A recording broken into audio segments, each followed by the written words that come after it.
Okay, I want to talk about my PICC line now. That was my alarm to remind me to take my lunch pills, which I already took, so I'm good. PICC line. I had to figure out which way to move. It doesn't mirror. This is my PICC line. It's kind of hard to get it in the picture.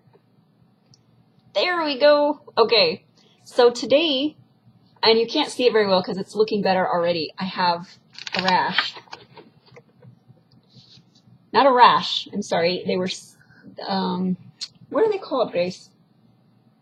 I keep wanting to say cis. Oh, can't get in the right position. Anyway, I'll post a picture of it on my page. Blisters. They were getting blisters. So this is a sensitive tape that they're using. Yeah, blisters. Thank you. So, I keep going the wrong way. They have a sensitive tape on it now, and they had to put it more over here and less here. And she had to cut off one of my wings. I have one less wing. She cut it off at the 2 dots there because that way she can put more tape here and free up. Oh, look, I'm getting another one right there on the line. How weird. But it looks a lot better than this morning now that it's off of it. Just can't get it in the picture. Oh, hi, Em. Hi. So anyway, PICC line. I have the gauze covers it so the sticky stuff isn't on top of it and it can kind of air out. But it goes right into my arm right here. And the gauze protects it. Today, when they were cleaning it, I actually didn't take a picture of it just because it looked really bad. And I don't want to put, I mean, it's already enough. There's a tube out of my arm, but to put a gross picture, I don't want.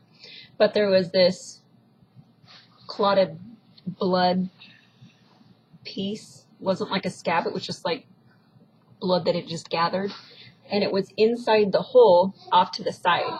And so my skin, instead of going like this and the tubes coming right out of it, one piece was kind of flipped up and the stuff was right in there next between the skin and the tube. So it's like I have a lip. Anyway, so it looked gross. And we cleaned it up, and she had to clean it with alcohol, and it hurt so bad.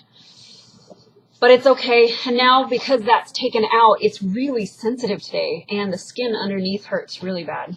But it's not too bad. I just need to be more careful. I'm not supposed to lift anything heavy, no vacuuming, no laundry, and I've been getting frustrated with being kind of helpless right-handed, and I'm right-handed, so it's hard to remember. Almost like I need to tie my arm back to keep me from remembering, because I'm not a one to sit down. So anyway, I will also talk about, let's see, when I first got my PICC line, it hurt really bad the first day. Getting the PICC line, I think the worst part about that was the shot that they give you to kind of numb it.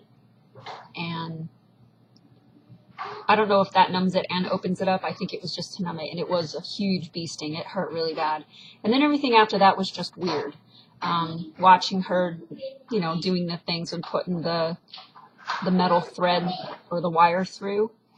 And then she did this little, I don't remember what it was called, this little beeping thing, and I think it was just magnetically checking where it was or something. I could be totally wrong about this, but it was neat to see it. She was really good.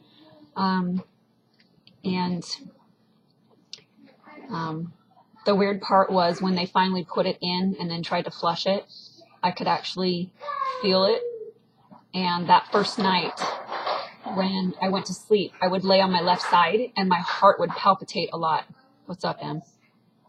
Hi. And if I laid too much with my arm down all the way like this, I'd get the really sharp pain. And so I had to sleep with the pillow on my arm or lay on my back because I couldn't lay on that side yet. It was too swollen and sore. I can lay on my back. It does. It hurts my scoliosis, but it doesn't hurt my arm. No, it's all good. It'll be done in a few months, though, honey. Worst case scenario, yes. So, anyway,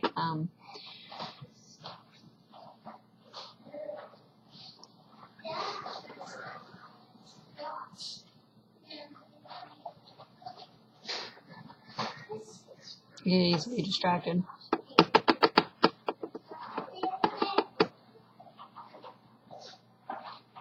Oh, that's where I was. So sleeping on it has gotten better. They did say that that sharp pain and the heart palpitations, that's the tube tickling my heart. And if it continued after the first 2 days or 3 days, that I was going to be able to have it pulled out a little, but my body got it used to it. And I would say that first week is just an adjustment to this. The arm hurting goes away within a few days. I don't remember exactly how many days for me personally. And then after the first week, it wasn't too bad. In fact, the second week was better, and then I had to really remind myself not to use it.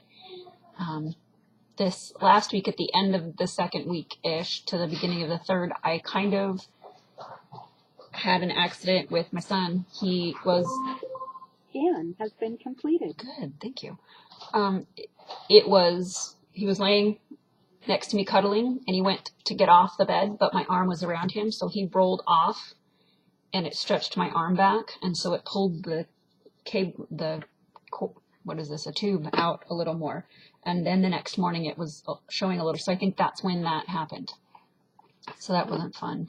But PICC lines aren't so bad. I actually have to say that I'd rather have a PICC line than an IV.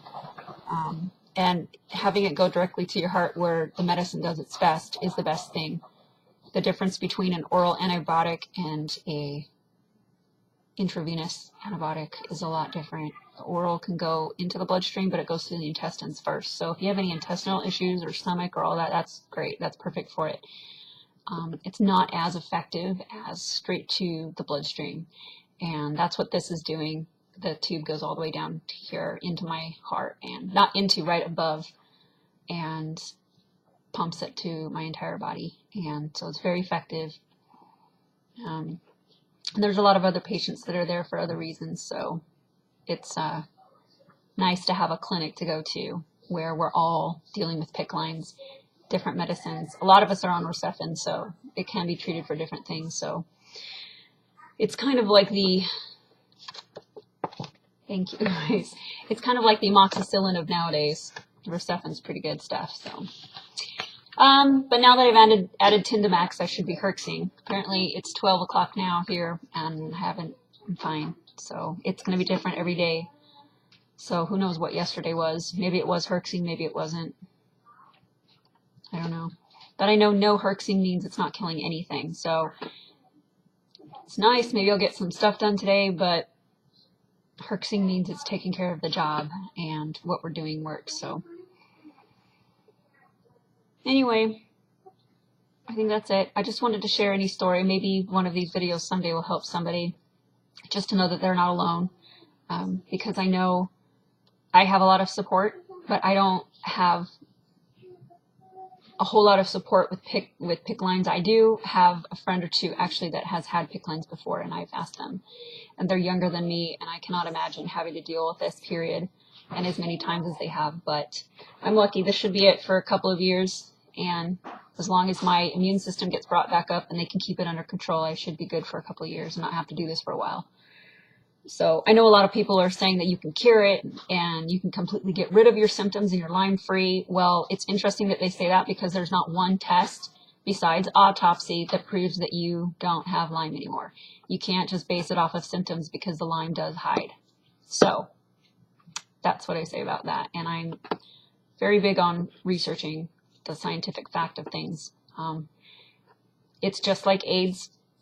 You only have the ability to test for the antibodies in your body. So it's difficult, because once your body creates them, you have them. And you always have them. So how do you know that you don't have them anymore